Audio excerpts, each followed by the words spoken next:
मुरारी हे नाथ नारायण वासुदेवा।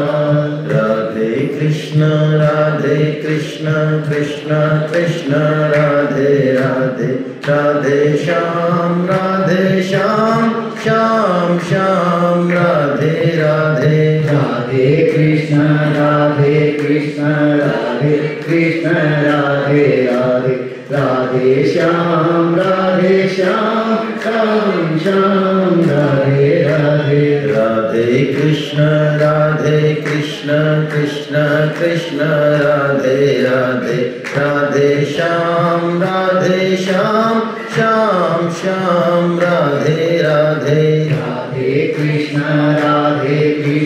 कृष्ण कृष्ण राधे राधे, राधे श्याम श्याम श्याम राधे राधे। श्री कृष्ण गोविंद हरे मुरारे, हे नाथ नारायण वासुदेवा। श्री कृष्ण गोविंद हरे मुरारी, हे नाथ नारायण वासुदेवा। वसुदेव सुतं देवं कंस चाणूरमर्दनं, देवकी परमानंदं कृष्णं वंदे। आप सभी वैष्णव जनों के चरणों में वंदन। श्रीमद् भगवद गीता का चौथा अध्याय हम ले रहे हैं। क्या क्रम है गीता का? सबसे पहले हमने चर्चा की कि मनुष्य जीवन बहुत दुर्लभ है, अत्यंत दुर्लभ है। उसका कोई उद्देश्य है, इस शरीर की कोई यात्रा है। जिस दिन हमको ये चीज समझ में आ जाए कि मनुष्य जीवन बहुत दुर्लभ है, आप मान लीजिए 90% काम हो चुका। मैं यही उदाहरण देता हूं क्योंकि समझ में आता है। आपके घर में एक मोटी चैन पड़ी है, चैन। अब पता नहीं आपकी दादी जी के टाइम से आपने दादी जी को देख पड़ी रहती है, कभी बाई आती है उसको खिड़की पर रख देती है, बच्चे कभी खेल के इधर कर देते हैं। अरे ये 40-50 साल से आप भी देख रहे हो, पीतल की चैन है। कोई सुनार आता है घर पे और उस चैन को देखता है, थोड़ा सा करता है तो वो कहता है अरे ये तो प्योर सोने की चैन है। और ऐसा सोना तो आजकल मिलता नहीं है, तो बहुत पुरानी चैन होगी, डेफिनेटली बहुत प्योर सोना है। अब मैं पूछता हूँ, सोने की चैन के प्रति आपका जो बिहेव है वो कैसा रहने वाला है? अब बाई जी हाथ लगा सकती हैं। लॉकर में, तिजोरी में जहां भी जाना है वहां चली जाएगी वो अपने आप। या ऐसा करेंगे भाई साहब हम गीता सेमिनार में जा रहे हैं, वहां हम पूछेंगे कि इस चैन का क्या करना है।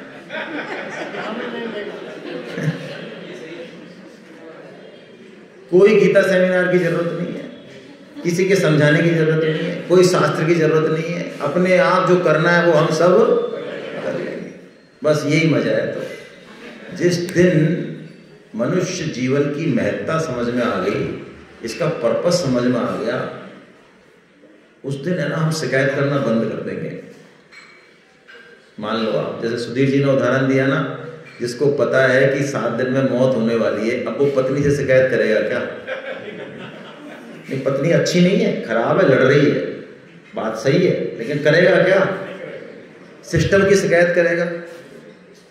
वो तो फोकस्ड हो गया बस। अब ये जो हम कहते हैं अरे भाई साहब क्या है, कुछ नहीं है सब दुनिया में, ये ऐसे हैं, पड़ोसी ऐसे हैं, मोदी जी कुछ करते रहते तो है नहीं है। ये जो हम दुनिया भर के समाचार गाते हैं, समाचार नहीं समाचार, ये इसीलिए कि हम फोकस्ड है ही नहीं, हमको पता ही नहीं है। जिस दिन फोकस हो जाएंगे, कोई 1 मिनट भी हमारा खराब नहीं कर सकता। जिस बच्चे को आईआईटी का महत्व समझ में आ गया, जो आईआईटी की तैयारी कर रहा है, आप उसको पिक्चर देखने ले जा सकते हो क्या? नहीं। सपोज वो पिक्चर देखे भी, सपोज ऐसा हो सकता है देखे, वो देखेगा किस लिए, वो सोए भी, वो खेले भी, ऐसा कर सकता है वो, लेकिन वो किस लिए कर रहा है ये काम भी, कि पिक्चर देख के मैं फ्रेश होऊंगा, जिससे एक लॉन्ग सेटिंग करूंगा आगे, मेरे को थोड़ा सा मोनोटोनी तोड़नी है, मैं खेल इसलिए रहा हूं कि मैं, मतलब उसका वो काम भी किस लिए होगा, सारा काम वो आईआईटी क्रैक करने के लिए होगा, आपको नहीं दिखेगा, मेरे को नहीं दिखेगा, उसको पता है। ऐसे ही साधक जिस दिन फोकस्ड हो जाता है, उसके जीवन के सारे काम बहुत अलग अंदाज में चलते हैं। ऐसा नहीं है कि वो रिजेक्टेड हो गया ना, तो अब कुछ नहीं है साहब, हम तो गीता पढ़ रहे हैं, जब से हमने देख लिया संसार में कुछ नहीं है, ना बहू से बोल रहे हैं, ना तो पत्नी से बोल रहे हैं। ऐसे ऊंचे थोड़े वाले लोग नहीं चाहिए गीता को, सूम शक्कर। गीता तो आदमी को जिंदा दिल बनाती है, रिश्ता को जीवंत बनाती है, लेकिन फिर भी आसक्ति कहीं नहीं। ये डायलॉग नहीं कि संसार में कुछ नहीं रखा है, हमको तो बैराग होगा, कोई बैराग की जरूरत नहीं है। बैराग अंदर घटता है, बाहर तो अनुराग घटता है। तो ये हमने समझा मनुष्य जीवन की दुर्लभता। ये सत्संग से समझ में आ जाए बहुत अच्छी बात है। मैं कुछ युवा साथियों को देखता हूं तो मन बड़ा प्रफुल्लित होता है। क्यों होता है? हम भी अकलमंद थे, तभी तो 50 साल बाद पढ़ी गीता, लेकिन कुछ ऐसे भाग्यशाली हैं जो बहुत कम उम्र में आ गए यहाँ हैं, उनको गीता मिल रही है।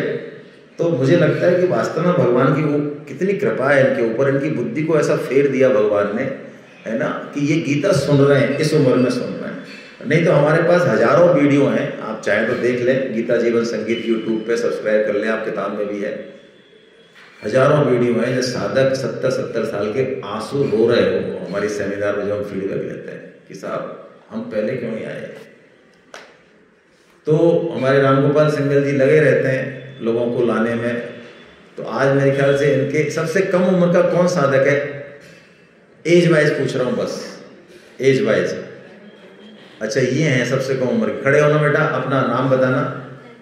नंदिनी जी, इनके लिए ताली बजाओ, क्या बात है। हाँ मेरे ख्याल से सबसे कम उम्र के होंगे नंदिनी जी, है ना। कौन सी क्लास में बेटे आप? सेकेंड ईयर में है का, वेरी गुड, वाह। तो नंदिनी जी गीता कौन लाया आपको? दादू हैं अभी आपके यहाँ? अच्छा उन्होंने आपको भेजा है, क्या नाम है उनके दादू का? अच्छा बागला साहब, जानता हूं मैं। अरे वाह क्या बात है, क्या बात है, क्या बात है। बहुत बढ़िया, बहुत ही सिंसियर साधक है। बैठ जाओ बेटे, भागवतम पढ़ रहे हैं, वो 2 साल का कोर्स कर रहे हैं, बहुत ही बढ़िया, बहुत ही बढ़िया। चलिए, तो किसी को समझ में आ जाए सत्संग से ये बात बहुत अच्छी बात है, लेकिन किसी को नहीं आए समझ में, तो चूंकि भगवान हमसे बहुत प्रेम करने वाले हैं, इसलिए वो कृपा पूर्वक हमारे जीवन में क्या भेजते हैं? दुख भेजते हैं। दुख में व्यक्ति जो सीखता है ना, जो अपने रिसोर्सेज को इस्तेमाल करना, ऑप्टिमम यूटिलाइजेशन जिसे कहते हैं, ऑप्टिमम बेस्ट यूटिलाइजेशन, वो सुख में कभी नहीं सीख सकता। कब सीखेगा? दुख में सीखेगा। और हम स्मार्ट पेरेंट्स ने, आजकल के स्मार्ट पेरेंट्स, बड़े बड़े पैकेज वाले पेरेंट्स, ये समझते तो स्मार्ट है लेकिन एक महान बेवकूफ है।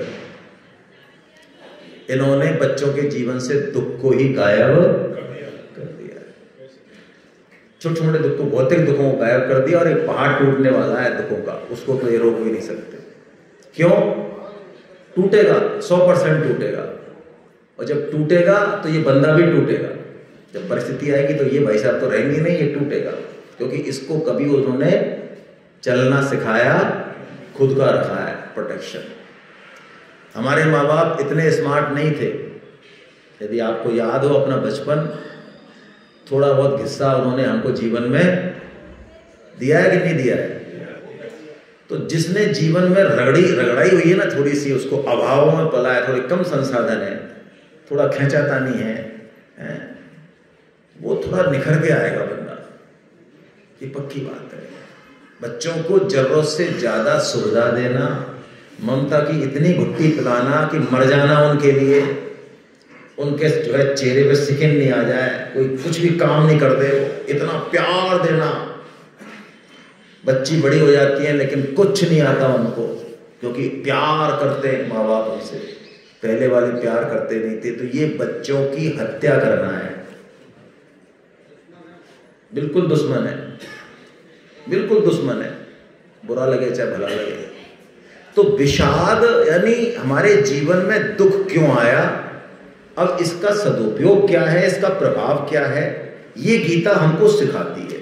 सुख का भी मैकेनिज्म सिखाती है गीता, और दुख का भी मैकेनिज्म। जीवन में हमारे सुख दुख गायब हो जाएंगे गीता पढ़ के, ऐसा गीता नहीं कह रही है, ध्यान रखें, क्योंकि सुख दुख तो प्रारब्ध से आते हैं। हाँ, कांटे तो रहेंगे, लेकिन गीता हमको बढ़िया वाला चमड़े का जूता पहना देगी। हाँ, बढ़िया वाला। फिर कांटे रहेंगे, लेकिन कोई बहुत ज्यादा फर्क है, दुख तो रहेगा, दुख रहेगा, दुख से दुखी नहीं होंगे हम, ये मैजिक है। समझने के लिए चाहे तो मैं एग्जाम्पल दूं। एकादशी का व्रत कितने लोग करते हैं? बहुत लोग करते हैं, बहुत बढ़िया भी, बाकी लोग भी किया कीजिए, बाकी लोग एकादशी का व्रत अवश्य कीजिए। वैष्णव एकादशी का व्रत करते ही हैं। एकादशी को क्या करना है? अन्न नहीं खाना, एक बार खाओ, दो बार खाओ, चार बार खाओ, दूध खाओ, मलाई खाओ, रबड़ी खाओ, फल फ्रूट्स खाओ, मौज उड़ेगी तुम्हारी। करके देखो। आपकी पत्नी जो आपकी सुनती नहीं है, इज्जत नहीं करती, आप एकादशी का व्रत करके देखो, आपकी इज्जत करेगी बढ़िया से बढ़िया। हाँ देखो, अन्न नहीं खाना और भगवान का भजन करना, ये एकादशी का व्रत है, करना चाहिए। एकादशी के दिन जो अच्छी एकादशी करते हैं, प्रैक्टिस हो गई, उस दिन उनको अन्न नहीं मिलता, लेकिन उनको दुख होता है। क्या रोते हैं? क्या ऐसा 6 घंटा हो गए सुबह से तुम्हारे कुछ, और अभी तो 8 घंटे हो रहे हैं। अच्छा, मान लो वही व्यक्ति जो एकादशी में दुखी नहीं हो रहा है, वही व्यक्ति बाहर घूमने जाए बद्रीनाथ में, और वहां बताया कि यार अभी जो होटल है ना 50 किलोमीटर, वहाँ अच्छा खाना मिलेगा, थोड़ा लेट हो जाएंगे लेकिन खाना बहुत बढ़िया मिलेगा। और वहाँ गए आप और बंद होटल, और शाम तक खाना नहीं मिला। बोलो कैसे हाल है आपके? अफरा तफरी मच रही है, कंडीशन वही है। अन्न इधर भी नहीं पहुंचा, अन्न, लेकिन इधर तो अफरा तफरी, और इधर बस। तो गीता ये काम करेगी। कब करेगी? जब हम पहले अपने बारे में जानकारी लें कि हम हैं कौन। गीता का उपदेश यहीं से शुरू हुआ। सबसे पहले भगवान ने हमसे हमारा परिचय कराया, इंट्रोडक्शन, सेल्फ इंट्रोडक्शन। अभी तक जो हमारी आईडी है ना, ये सब फर्जी है। फर्जी का मतलब असली नहीं है, ये व्यवहार के लिए ठीक है, टेम्परेरी है, फर्जी नहीं है। तो हम अपने आप को नहीं जानते क्या? ना, नहीं जानते। कैसे जाने? तो भगवान ने सूत्र दिया कि आपने अपने को जो अभी मान रखा है वो तुम्हारी वास्तविक पहचान नहीं है, उसको छोड़ दो। क्या मान रखा है? साहब हम तो स्त्री हैं, नहीं। हम तो पुरुष हैं, नहीं। हम तो अधिकारी हैं, नहीं। हम तो धनवान हैं, नहीं। हम तो जयपुर के हैं, नहीं। हम तो भारतवासी हैं, नहीं। ये सारी पहचान शरीर की है, हमारी नहीं है। हमारी क्या पहचान है? वही तो खोजना है। खुद ही खोज सकते हैं, दूसरा कोई बता नहीं सकता। मेलोडी खाओ,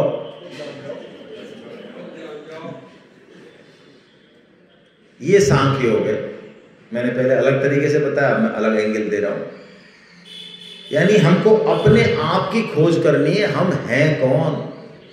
हम आपके हैं कौन? हैं? कौन सी मूवी थी? यही थी, हम आपके हैं कौन। हाँ, तो हम आपके हैं कौन, यही खोज है। सांख्य का अंतिम उद्देश्य है कि हम अपने आप से अपनी पहचान कर ले। अब ये पहचान कैसे करें? काम तो करने ही है, सरकार के, समाज के, देश के, परिवार के। तो भगवान ने कर्म योग बताया कि अर्जुन तू कर्म योग से जीवन जी। कर्म योग से महाराज ये क्या है? ये कर्म है और ये योग है। तो कर्म तो हम करते ही हैं महाराज सुबह शाम तक। नहीं, कर्म और योग, इसमें योग इंपॉर्टेंट है अर्जुन। कर्म योग में कर्म इंपॉर्टेंट नहीं है। जो कहते हैं गीता कर्म पे फोकस करती है, वो कुछ नहीं समझते कर्म योग को। वो कर्म ठोक हो सकते हैं, वो कर्म योगी हो ही नहीं सकते। कई लोग कहते हैं कुछ नहीं है ये, कर्म से हम दुनिया को बदल देंगे। तो मैं आपसे एक चीज पूछता हूं, बहुत सरल, गधा ज्यादा काम कर सकता है या हम? अरे बताओ तो सही भाई, मान लो मेरे को 1000 ईंट वहां से वहां पहुंचानी है, तो वो तो हम कर लेंगे, गधा करेगा बढ़िया काम। तो गधे को परमात्मा प्राप्ति जल्दी होगी या हमको?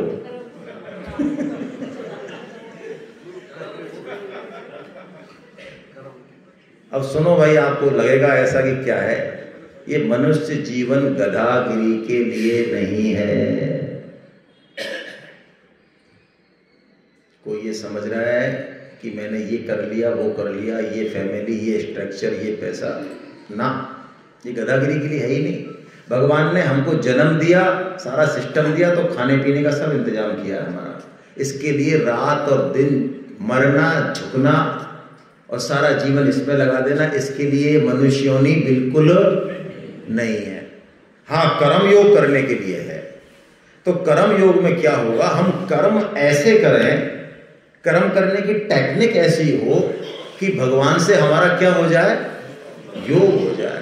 जो कर्म बांधने वाला है, जो जिससे हम बंध जाते हैं, दुख मिलते हैं हमको, सुख के लिए कर्म करते हैं, दुख मिलते हैं, जन्म मरण होते हैं, वही कर्म, कौन सा कर्म, जो हम कर रहे हैं, जो हमारा रूटीन कर्म है। कौन सा रूटीन कर्म है? जो भी साइकिल की पंचर बना रहे हैं, ट्रक चला रहे हैं, इंजीनियर हैं, वैज्ञानिक हैं, घर का काम कर रहे हैं, झाड़ू पोछा लगा रहे हैं, लॉन की सफाई कर रहे हैं, जो भी कर रहे हैं, हम बच्चे पाल रहे हैं, सारे कर्म, जितने भी कर्म हम सोच सकते हैं, उन्हीं कर्मों को करते हुए और भगवत प्राप्ति हो जाए, घर बैठे ही बोलो, ये गीता का कर्म है। आम के आम और गुठलियों के। जयपुर में कोई ऐसा दुकानदार मिल जाए आपको जो 400-500 किलो के जब हाफो जहां वो के भाई साहब आप हमारे यहाँ से ले जाओ और इसकी जो गुठली निकले उनको फिर ले आना, हम फिर दे देंगे। और फिर गुठली निकले, फिर आम मिल जाए, बोलो कैसी रहे? अब तो मुस्कुराहट आई पहली बार से। वैसे देखो आप 400 किलो के हाफिज आम में कितनी बढ़िया है, मतलब 4-5 गुठलियों के आम मिल जाए, उसमें मुस्कुराहट आ गई हमारे। हाँ भाई ये सही है, हमें बताओ भाई साहब कहाँ है वो? वैशाली नगर में, विद्याधर नगर में खा रहता है। ये कर्म योग है ऐसा। इसमें हम काम तो करेंगे अपनी दुकान का, काम करेंगे अपने घर का, काम करेंगे हमारी ड्यूटी का, और मिलेंगे कौन? परमात्मा। क्या बात है। तो भगवान ने कर्म योग बताया 3रे अध्याय में। क्या बताया उसमें? असली बात क्या बताई कि हमारा जीवन जो है ना, शुरू से ही वो दूसरों पे अवलंबित है। इसको सोचें, पूरा जीवन हमारा उसमें दूसरों की सहायता है।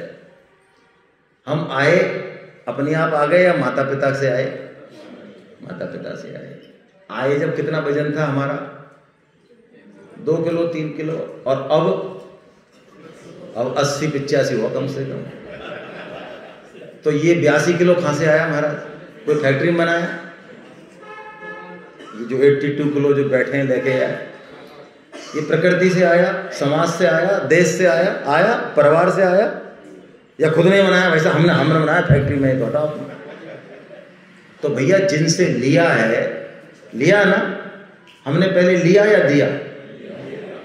सबने ना, हमने पहले लिया। तो लेने वाले को क्या कहते हैं? लेवता। तो हम कौन है? और देने वाला कौन है? देवता। तो बताओ, लेवता को देवता को सैल्यूट नहीं करना चाहिए क्या? तो बस यही कर्म योग है भाई, यही ईमानदारी है। जिनसे लिया है, देश से लिया, समाज से लिया, परिवार से लिया, जिनसे जो लिया है उसको हम वापस कर दें, तो ऋण मुक्ति हो जाएगी।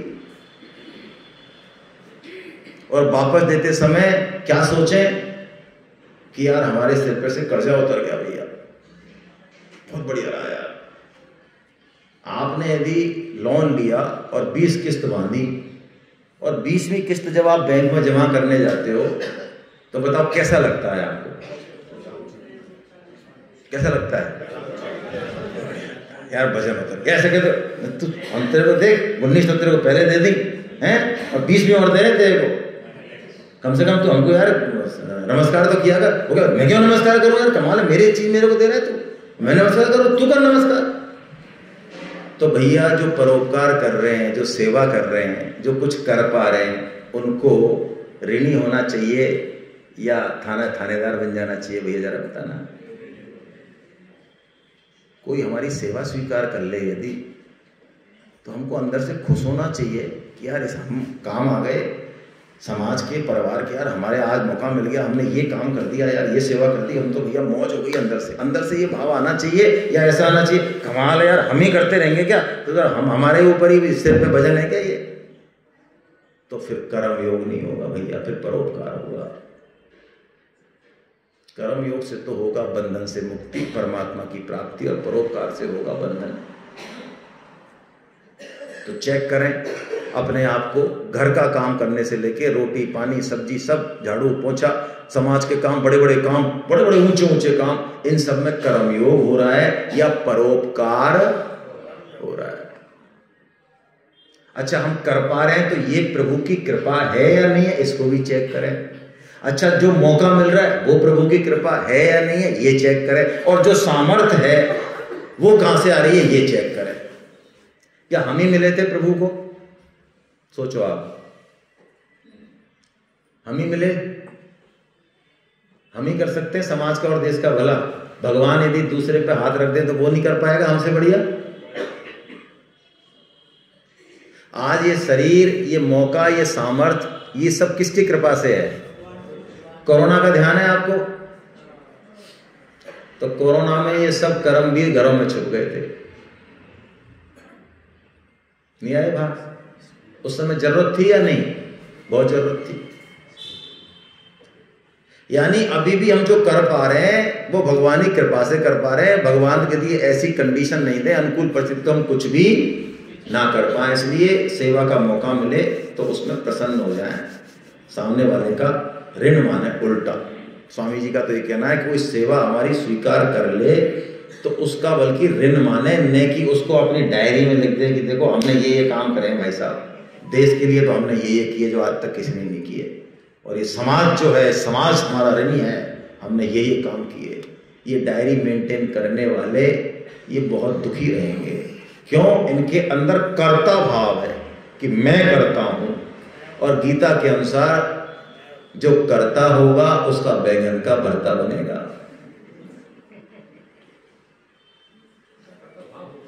हाँ, अच्छे से अच्छा, ऊंचे से ऊंचा, बढ़िया काम करते हुए भी बैंगन का भरता बनेगा। इसी जीवन में बन जाएगा मरने से पहले ही। और कर्ता भाव नहीं होगा तो एक छोटा सा काम वो परमात्मा प्राप्ति करा देगा। यही रहस्य है। तो अब इसी रहस्य को भगवान आगे बढ़ा रहे हैं, ज्ञान कर्म संन्यास योग। इसमें कुछ लीक से हटके कोई चीज है। इसमें 5 दिव्य श्लोकों का वर्णन है सबसे पहले, है ना। ये 5 दिव्य श्लोक स्वामी जी ने दिए, मतलब बताया कि ये दिव्य श्लोक हैं, इनका डेली पाठ करना चाहिए। स्वामी जी ने एक बार ऐसा कहा। क्यों कहा? किसी ने पूछा उनसे, ऐसे ही हमारे जैसे कोई बिजी आदमी रहे होंगे, उन्होंने पूछा महाराज ये गीता वीता पढ़ना और कर्म योग ज्ञान योग हमारे को समझ में आई नहीं बात, ना हमारे पास टाइम है। आप तो कोई ऐसी चीज बता दो शॉर्टकट जिससे कम से कम हमारा पतन नहीं हो। परमात्मा चाहे मिले चाहे नहीं मिले, नहीं पतन तो नहीं हो, हाथी घोड़ा सुअर तो नहीं बने। तो स्वामी जी के मुंह से निकला कि तुम ये 5 श्लोक डेली जो है कर लिया करो, डेली। हाँ आएंगे, आ जाएंगे, चिंता मत करो। 3 आए तो 5 भी आएंगे, पत्तल आइए तो भोजन आएगा, चिंता मत करो। तो ये 5 श्लोक हमको डेली बोलने हैं, ठीक है। तो आज से हम चालू करें, याद हो जाएंगे आपको। कभी भी बोल लो, टहलते हुए बोल लो, बस में घूमते हुए बोल लो, ट्रेन में चलते हुए बोल लो, ऑफिस में बोल लो, कभी बोल लो। आइए बोले मेरे साथ। अर्जोपि सन्नभ्ययात्मा भूतानामीश्वरोऽपि सन् प्रकृतिं स्वामधिष्ठाय संभवाम्यात्ममायया यदा यदा हि धर्मस्य ग्लानिर्भवति भारत अभ्युत्थानमधर्मस्य तदात्मानं सृजाम्यहम् परित्राणाय सा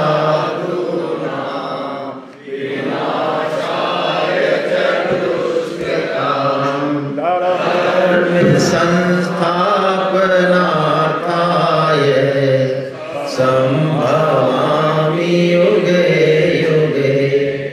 जन्म कर्म च मे दिव्य मेवं यो वेत्ति तत्त्वतः।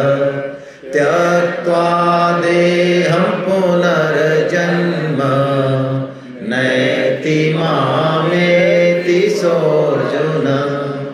वीतराग भय क्रोधा मन्मया मामुपाश्रितः।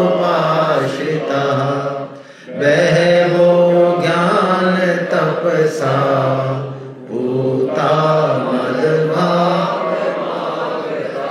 वसुदेव सुतं देवं कंस चाणूरमर्दनं। देवकी परमानंदं कृष्णं वंदे जगद्गुरुं। ये 5 श्लोक आप बोला करें डेली। क्या है ये 5 श्लोक, थोड़ी चर्चा कर लेते हैं। भगवान अपने अवतार के रहस्य को बता रहे हैं। भगवान ने 4थे अध्याय के शुरू में अर्जुन से कहा कि अर्जुन, ये कर्मयोग का उपदेश जो मैं तेरे को दे रहा हूं ना, ये कोई नया नहीं है कि पहली बार दे रहा हूं। ये तो मैंने सूर्य को दिया था बहुत पहले, सृष्टि के आदि में। तो अर्जुन ने कहा, बताओ यार, ये भगवान कृष्ण कितनी लंबी लंबी फेंक रहे हैं। ऐसे सोची भी शायद हमारी तरह। अरे हमारे मामा बुआ के लड़के हैं, हम शुरू से तो जानते हैं इनको। ये सूर्य को कब दिया है यार? तो अर्जुन ने ये प्रश्न पूछा भगवान से, और प्रश्न पूछने से वो बातें निकल के आ जाती हैं जो कि वक्ता वैसे कह नहीं सकता। तो जैसे अर्जुन ने प्रश्न पूछा कि प्रभु, बात तो आपकी सही है, खैर आपने दिया होगा, लेकिन हमारी बुद्धि में बैठ नहीं रही है, क्योंकि सूर्य तो इतना पुराना है और आप अभी हमारे साथ ही तो खेले कूदे हो, बताओ आप सूर्य को देख कैसे आए? तो भगवान ने कृपा पूर्वक अर्जुन को अपने अवतार का रहस्य बताया कि अर्जुन, मेरे तो पता नहीं कितने जन्म हो चुके हैं। तुम जो जन्म लेते हैं, हम जो जन्म लेते हैं, ये कर्मों के वश में होके लेते हैं, लेकिन भगवान कैसे जन्म लेते हैं? स्वेच्छा से प्रकट होते हैं भगवान। जैसे आपको लग सकता है भगवान भी तो यार ऐसे रो रहे हैं, सीता जी ले गए, क्या अवतार है यार, कुछ नहीं है, ये तो कुछ नहीं है भाई साहब। ऐसा नहीं है। कभी सेंट्रल जेल में गए हो क्या?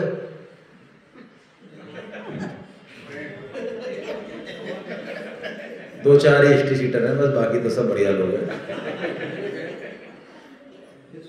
तो सेंट्रल जेल में देखो आप, एक तो कैदी है, वो भी जेल में बंद है, एक वहां पे एक जेलर है, वो भी एक तरह 10 से 5 तो बंदी है उसमें।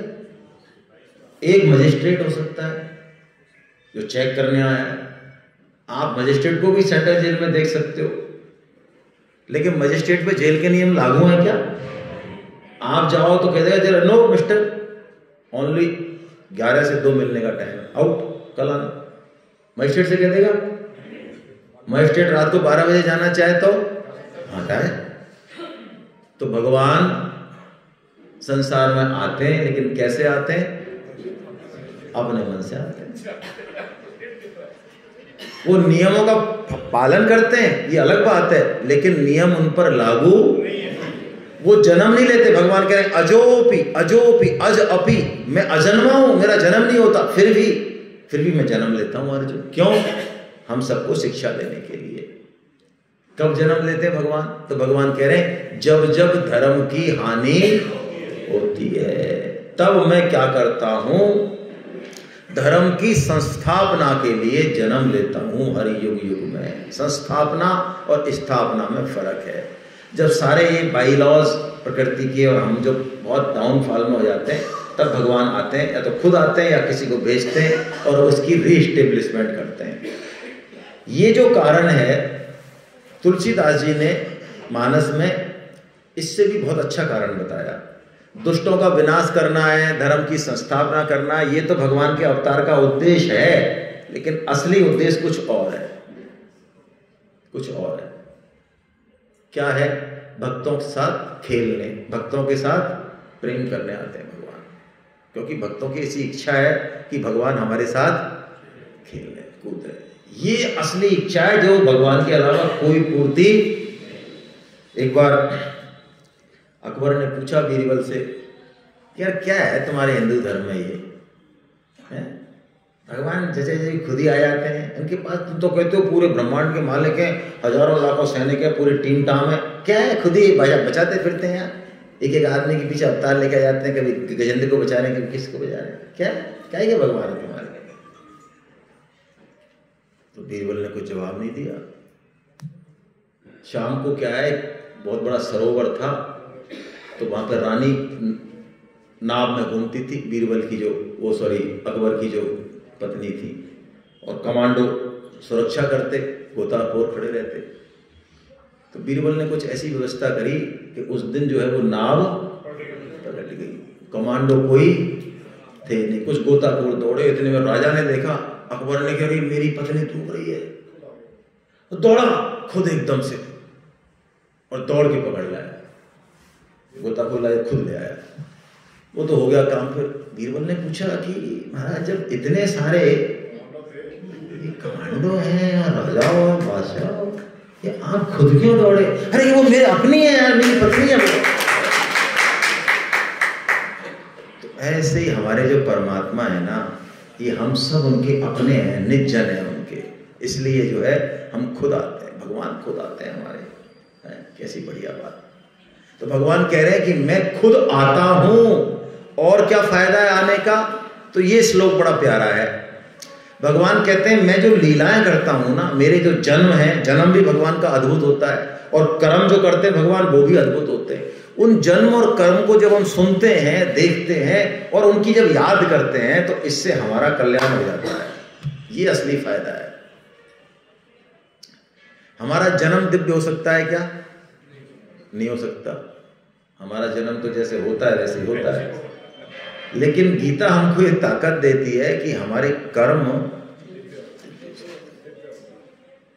ये ताकत देती है। भगवान खुद कह रहे हैं तू यदि मेरी तरफ चले, मेरा जैसा सिस्टम देखे, मैं जो कर रहा हूं उसकी तरफ ध्यान रखे, तो अर्जुन तू सारे इनसे राग क्रोध भय से तू मुझे प्राप्त हो जाएगा। मुझे प्राप्त होने का मतलब तेरा फिर जन्म मरण नहीं होगा, तेरे कर्म ऐसे होंगे, दिव्य कर्म होंगे, लोग देखेंगे उनको। ये भगवान कह रहे हैं हमको, ऐसी बढ़िया बात है ना। चलिए अब हम कर्म योग पे चर्चा कर रहे थे। तो कर्म योग की पहली आवश्यकता क्या थी? आज हमने देखा ना, थोड़ा सा सुधीर जी ने जब लेक्चर लिया, तो कर्म योग कब स्टार्ट होगा? जब वो पहली आवश्यकता पूरी होगी तो कर्म योग स्टार्ट होगा, नहीं तो कर्म योग स्टार्ट नहीं होगा। कर्म तो होगा, योग नहीं होगा। कर्म तो हम सब कर रहे हैं, बहुत कर्म से तो परेशान है हम। गीता तो बल्कि कह रही है ये बहुत ज्यादा गदागिरी बंद कर दे भाई, थोड़ा डट जाने, थोड़ा तसल्ली ले, जरा थोड़ी तसल्ली ले ले, थोड़ी सी रुक जरा देख। गीता कर्म पे फोकस करती ही नहीं है। तो क्या आवश्यकता है कर्म योग की? पहली सबसे प्रमुख आवश्यकता क्या है? हमने पढ़ी है, आपसे जवाब की उम्मीद कर रहा हूं मैं। कब शुरू हुआ कर्म योग? पहला श्लोक क्या था? याद दिलाता हूं आपको मैं।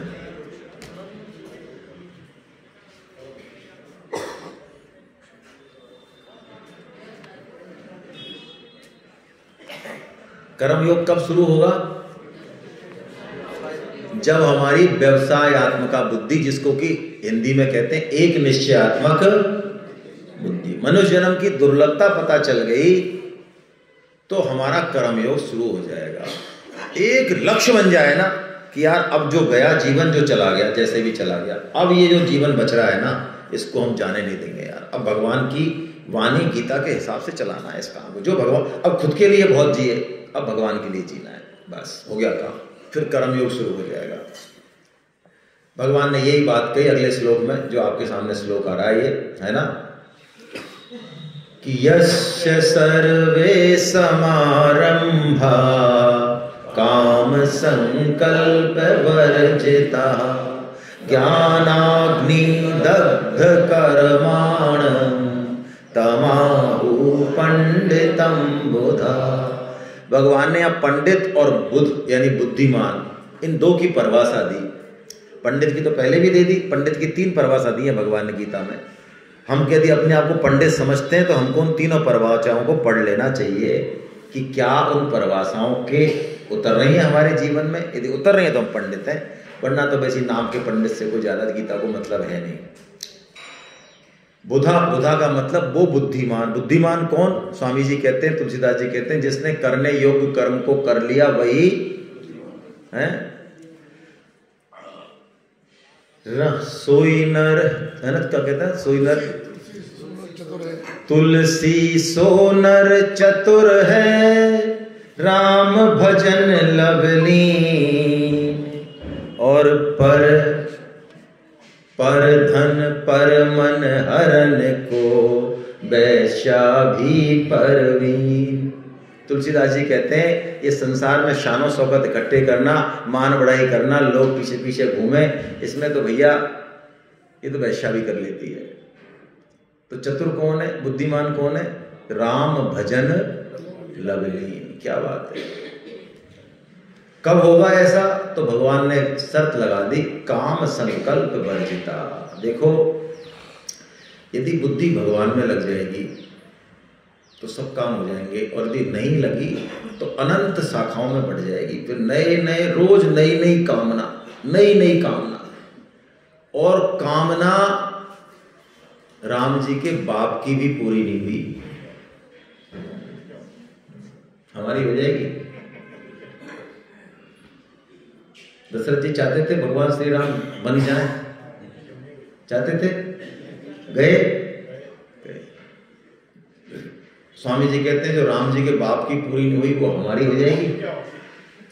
तो रोज यदि जीवन में नई नई भौतिक कामनाओं में जीवन बिता दिया तो फिर असली काम जो करने आए वो तो क्या करें महाराज? तो एक उपाय बताया भैया, उसको सुनना चाहिए। एक राजा था, उसके पास एक बकरी थी, बकरी। तो राजा को एक बार सनक चढ़ी और उसने कहा कि जो इस बकरी का पेट भर देगा उसको हम 100 मोहर देंगे सोने की। लोग आए, 100 सोने की मोहर। बकरी का पेट भरने में क्या है, एक मोहर भी लगेगी। और खूब बढ़िया बकरी को जो है अच्छा खिलाते पिलाते और शाम को ले जाते कि महाराज बकरी का पेट भर गया, बिल्कुल ऐसे। तो राजा जो है उसको घास दिखाता हरी हरी, तो बकरी खट मुँह कर खा जाती। वो कहता है नालायक, पेट भर गया इसका, डालो तो जेल में डालो, जेल में डालो। काई के सोने में जेल में बैठाए। अब लोग आ रहे हैं और जेल जा रहे हैं। एक सन्यासी आया लंगोटीधारी, लोगों ने कहा महाराज ये राजा ऐसे कर रहा है। राजा के पास गया, महाराज बकरी का पेट हम भर देंगे। उन्होंने कहा तू क्या भर देगा, तेरे पास तो लंगोटी नहीं है खुद की। अरे हम भर देंगे, आप चेक कर लेना, हम कह रहे हैं ना जब। तो राजा ने कहा ठीक है। अब सन्यासी ले गया और घास दिखाया उस बकरी को। जैसे ही बकरी इधर मुंह करे तो एक दे डंडा उसमें, फिर इधर से घास दिखाया, फिर बकरी उधर कर एक डंडा उधर से दे। शाम तक बकरी को समझ में आ गया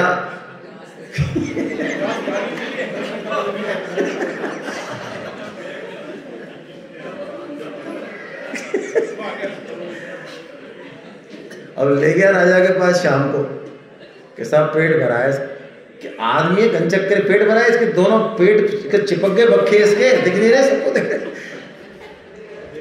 हम कह रहे हैं पेट भरा है, आप चेक कर लो। अब राजा चेक करे, राजा इधर से करे तो बकरी उधर करे अब राजा इधर घास दिखाए तो बकरी इधर कर ले। अब राजा फंस गया, बेटा क्या करे, भर गया पेट सोने की। तो भैया देखो ये बकरी जो है ना, ये हमारा मन है, ये रोज संकल्प करेगा दुनिया भर के, और इन संकल्पों की पूर्ति करते करते हम खत्म हो जाएंगे, लेकिन ये खत्म नहीं। कामना का एक ही इलाज है, त्याग। त्यागा शांतिरनंतरम। त्याग करते ही, कामना का त्याग होते ही शांति आ जाती है। गीता का सूत्र है ये। आप गौरव टावर में गए और कोई चीज मान लो आपको पसंद आ गई और आपके लग रहा है कि यार इतनी महंगी चीजें, इसको ऐसे ही पार कर लेना अपन, कौन चेक करता है गेट पे, आगे मन में आ जाता है आदमी की क्या है। अब ऐसे ही मन में आ गया, अब आप देखो खुद को कि आप अब अशांत हो जाओगे। आपके साथ 2 लोग चल रहे हैं घर के, वो टेंशन में नहीं है, आपके मन में उथल पुथल चालू हो जाएगी। आपके पैर कहाँ जा रहे हैं, आपका मन, मतलब आप अलग ही हो जाओगे। और फिर आप मान लो 2-3 मिनट बाद सोचो, हे यार क्या लेना देना है, तू इतनी बड़ी पोस्ट पे, क्या 500 रुपये देना, मन खराब कर दिया, अरे खरीदनी था पैसे से लेंगे यार। ऐसे मान लो आपने कामना को छोड़ दिया, तो छोड़ते ही क्या होगा? बस यही है तो रहस्य है ना, कामना का रहस्य यही है। अब भगवान ने इसके बाद कामना को हम कम कर सकें, इसके लिए हमको यज्ञ बताए। यज्ञ क्या है? यज्ञ ये है कि मेरे पास जो एक्स्ट्रा है और जो मैं प्रकृति से, समाज से ले रहा हूं, वो मैं अपनी सामर्थ्य अनुसार समाज को, देश को और प्रकृति को दे दूं, ये यज्ञ है। जैसे कि हम पहली रोटी किसको बनाते हैं?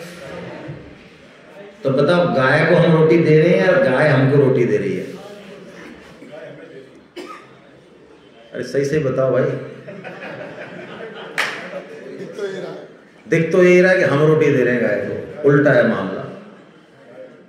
आप कहेंगे ये सब फालतू की बात है, मैं आपको प्रूफ बताता हूं बाकायदा। अन्न में कितने भी बढ़िया तरीके से अन्न आया हो, उसमें पाप रहता है, विष रहता है उसमें, ठीक है। और पहली रोटी यदि गाय को बन गई तो संपूर्ण विष चला गया गाय के, और बचा क्या? अमृत बचा, जिसको हम पान करते हैं। तो बताओ, हमने गाय को दिया, गाय ने हमको दिया। अब बुद्धि इस बात को मानेगी नहीं, पढ़े लिखे लोग नहीं मान रहे, मूर्ख तो मान गए।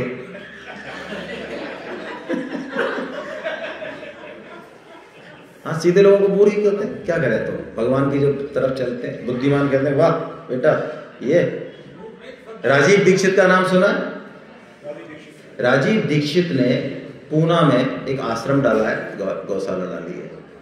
ये रिकॉर्डेड है, बहुत पुरानी घटना नहीं, अभी की घटना, अभी तो डेथ हुई है। राजीव दीक्षित ने पूना में, वो देसी गाय रखते थे, एक गाय को लगातार 3 महीने तक संखिया खिलाया, जहर खिलाया लिमिटेड मात्रा में। और गाय का जो दूध और उसका जो गौमय है और गौमूत्र, तीनों चीजें उन्होंने चेक करी। तीनों को डेली लेबोरेटरी में टेस्ट करने भेजते हो, डेली, और किसी भी चीज में जहर का एक अंश नहीं। ये रिकॉर्डेड है, ये ऐसा कोई फर्जी बात नहीं कि ऐसी बड़ाई में कह देते हैं, है ना, ये रिकॉर्डेड चीज है। 3 महीने हो गए वो टेंशन में कि यार ये जहर जो मैं खिला रहा हूं ये जा कहां रहा है। हमारे शास्त्रों में वर्णन है कि गाय के गले में भगवान रुद्र विराजमान है। अब हम पढ़ लेते हैं, कहते हैं यार ये हिंदू वालों को, हिंदू धर्म वालों को अकल तो है नहीं है, कहीं भी कुछ भी तो कर देते हैं। गाय के में 33 करोड़ देवता घुसा रखे हैं यार, हम तो वैज्ञानिक टाइप के आदमी, हम थोड़ी मानेंगे इन चीजों को। 3 महीने बाद गाय के गले में एक बिल्कुल नीली लाइन उभरने लगी, जो कि अगले कुछ दिनों में गहरी हो गई। और उसकी जब बायोप्सी कराई राजीव दीक्षित ने, तो वो आश्चर्यजनक चकित रह गए, टोटल जहर था वो, पूरा जहर उसने गले में रोक रखा था। अब बोलो, गाय को अब रोटी हम देते हैं या गाय देती है? अब बोल दो, गाय हमको रोटी देती है। ये पंच यज्ञ हैं, देव ऋण, ऋषि ऋण, पितर ऋण, भूत ऋण, है ना, अतिथि, मनुष्य, ये 5 यज्ञ हैं, ये करने ही चाहिए डेली। हमको डेली गीता का प्रचार करना चाहिए, डेली गीता का स्वाध्याय करना चाहिए, डेली पितरों के निमित्त जो है ये वंशज हैं भगवान के, कौन? पितरों के, ये सारे बच्चे, इनके कैसे संस्कार पड़े, इस तरफ ध्यान देना चाहिए। ये जो शास्त्र है हमारे, इनको पढ़ना चाहिए। हाँ, ये ऋषि ऋण है हमारा, किसी ने तो खोज कर दी, हमसे पढ़े नहीं जा रहे। ये तो वही वाली बात है, किसी ने सीएमओ बनवा दिया, अब एक सीएम ऐसे है कि पुताई नहीं हो रही है उसकी।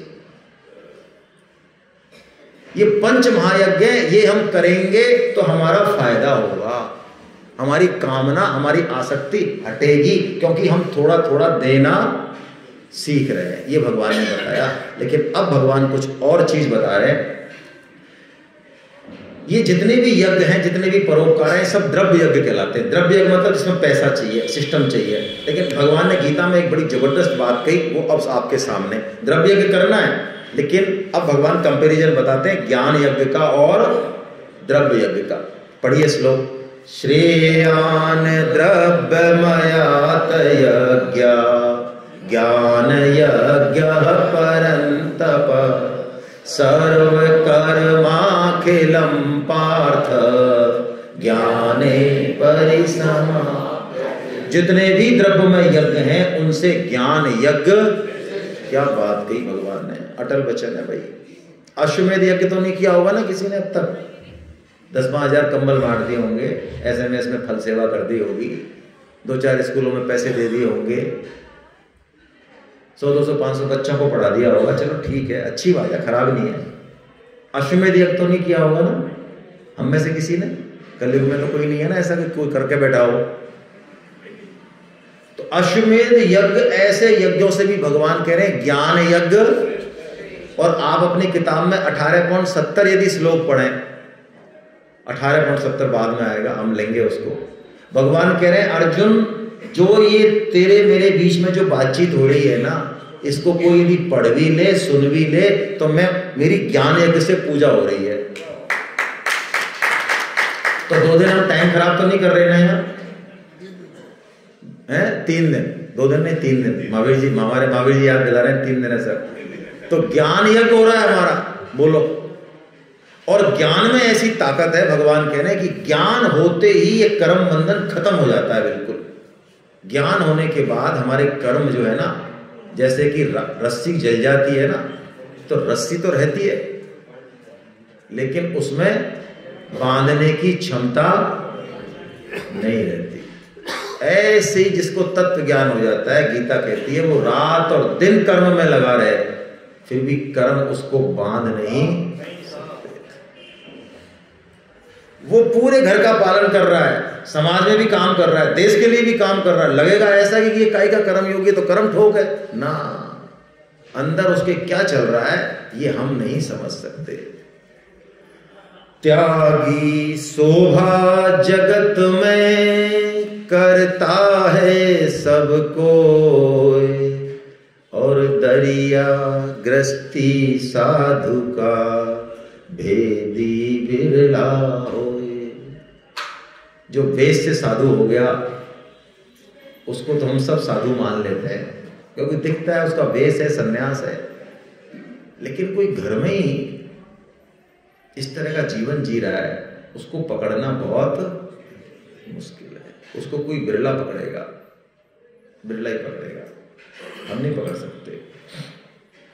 अब भगवान कह रहे हैं यदि किसी को ज्ञान योग से ही जाना है, कर्म योग जिसको सूट नहीं कर रहा, तो भगवान ज्ञान योग के बारे में चर्चा कर रहे हैं। लेकिन अंत में यही बताएंगे कि ज्ञान से जो मिलेगा अर्जुन को, तेरे को कर्म से अपने आप मिल जाएगा, तेरे को कहीं जाने की जरूरत नहीं है। ज्ञान योग में भगवान ने गुरु की आवश्यकता बताई है, लेकिन कर्म योग में गुरु की आवश्यकता भगवान ने, कोई अपना विवेक ही अपना गुरु है, कोई किसी गुरु के चक्कर में पड़ने की जरूरत नहीं है गीता के हिसाब से।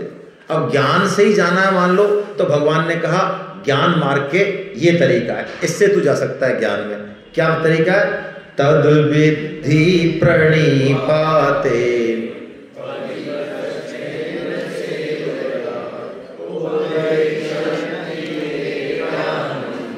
ज्ञानेन तत्वदर्शन। 3 कंडीशन बताई। तत्वदर्शी के पास जाना है। तत्वदर्शी, तत्वदर्शी कौन?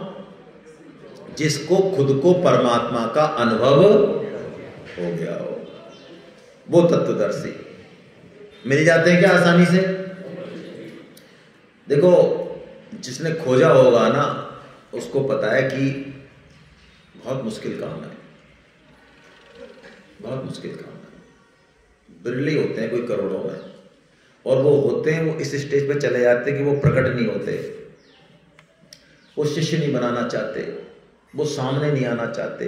उनका ऊपरी रंग आवरण ऐसा रहेगा कि आप उनको मानने को तैयार नहीं होंगे कि ये गुरु है, सदगुरु है। आप नाक रगड़ोगे सालों, तब जाके वो आपको एक्सेप्ट करेंगे। और फर्जी, आओ लाओ माला पहनो और पहनाओ, क्या करना? करना कुछ नहीं है, बस हमारा नाम लिए जाओ, गुरु की शरण में आ गए, गुरुर ब्रह्मा गुरुर विष्णु, मौज करो। और मैक्सिमम भीड़ यही है, क्या कर सकते हैं, कलयुग है। मुझे इस पर कुछ नहीं कहना है, गलत डायरेक्शन में घूम जाएगी गाड़ी। हमको तो यदि ज्ञान चाहिए तो भगवान ने तरीका क्या बताया ज्ञान का, तो कहा कि पहले तो तत्वदर्शी होना चाहिए ज्ञानी। तत्वदर्शी में भगवान ने 2 अड़ंगे और लगा दिए। तत्वदर्शी भी कहा और क्या कहा, ज्ञानी भी हो, शास्त्रज्ञ हो, वो वेद पुराण उपनिषद गीता रामायण महाभारत सब उसके कंठ में हो, तब जाके वो आपकी शंकाओं का समाधान कर पाएगा। वरना जाने तो सही वो, लेकिन वो फिर भी बता नहीं पाएगा। और 2 में से यदि एक ही हो तो कौन हो, 2 में से यदि एक क्वालिटी हो तो कौन सी होनी चाहिए, तत्वदर्शी होना चाहिए। चलिए अब 3 रास्ते बताए भगवान ने। तद विद्धि प्रणिपातेन परिप्रश्नेन सेवया।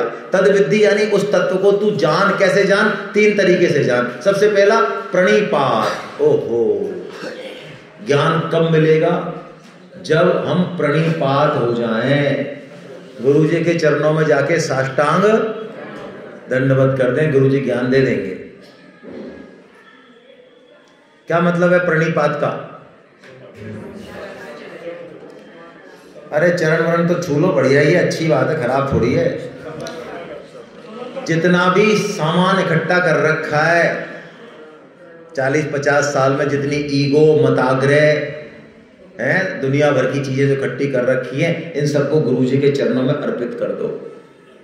अब हम मूर्ख अज्ञानी, अब आप कहोगे वो सही है जैसा कि अर्जुन है, लेकिन गुरुओं के पास जाके और सदगुरु बनाने के बाद भी बोलो हमारी अकल में कहीं हम कम पड़ते हैं क्या? हम गुरु जी को नाप दें आपको तो? पहली शर्त क्या है, प्रणिपात, हृदय बिल्कुल खाली हो जाए, खरपतवार हट जाए, तब जाके गुरु जी बीज डालेंगे। क्योंकि खरपतवार हुई, निराई गुड़ाई नहीं हुई तो कितना ही बढ़िया बीज हो वो खराब जाएगा। तो पहली कंडीशन प्रणिपात। जब प्रणिपात हो जाएगा और आगे बढ़ने की इच्छा होगी तो परिप्रश्न दूसरा स्तर है, दूसरी स्टेज आएगी परिप्रश्न। प्रश्न नहीं कहा भगवान ने, क्या कहा, परिप्रश्न। परि लगा दिया, सम्यक, पूर्ण, संपूर्ण। देखिए प्रश्न के 2 अंदाज होते हैं। एक तो ये होता है, अच्छा गीता पढ़ा रहे हैं भाई साहब, अरे हमारे भी दादाजी ने और पिताजी ने और हमने खूब गीता पढ़ी है, अभी 2 प्रश्न मारेंगे, हवाल खुला मंडी करवाते हैं इनको। एक तो ये प्रश्न है, ये आता है यहां से। और एक परिप्रश्न होता है कि गीता जो कह रही है उस पर हम चलना तो चाहते हैं, लेकिन समस्या आ रही है, महाराज आप कहते हो आसक्ति छोड़ दो, कामना छोड़ दो, ये छूटती नहीं है, कैसे करें? ये हृदय से आता है, वो क्या है, वो परिप्रश्न। परिप्रश्न का उत्तर मिलते ही स्वामी जी कहते हैं प्रमोशन होगा हमारा साधना में, तुरंत प्रमोशन होगा, आगे बढ़ेंगे हम। और प्रश्न हुआ तो 100 प्रश्न आप कर लो, 100 ही उत्तर दे दें, रहेंगे वहीं की, क्योंकि पंचों का फैसला सिर माथे।